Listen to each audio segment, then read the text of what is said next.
So natin tanawon diri nga yuta no, duol sa simbahan diri sa Corillia.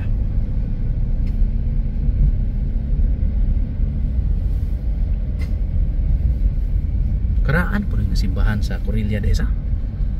Ambog ta din, ambog ta. Ambog ta. Ako di ato ta ambog ta. Asa man? Ato street ato. Street ta. Oo, ato ta ambog. Sin. Day. Agay mo ko no. So, wagi ta ning kahoy. Gawas og dam truck. Ayaw iko ansa. Oh, Anis kahoy to.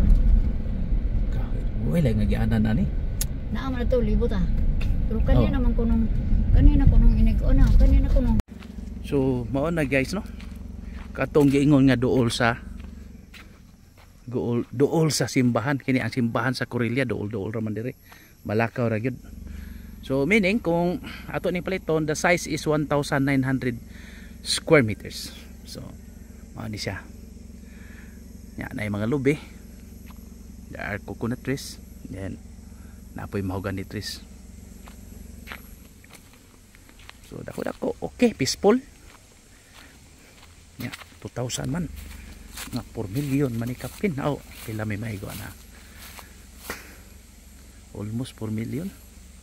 Basta tag 2,000 mahangyo ta. Oh, sige lang, puhon lang o mahangyo gyud ta no. Still located here in Corillia, Bohol poblasyon. So narin sa poblasyon kining kamali guys, pakapin na ni. So this is part of the property. So 2,000 per square meter along the road. Dili pa siya concrete road, pero kung walking distance to the highway and to the church, because this is part of poblasyon Corillia, Bohol. Just few minutes drive from Tagbilaran City. So na siya guys. Water, electricity, signal are available. Okay. Thank you very much, and God bless to all. Happy viewing.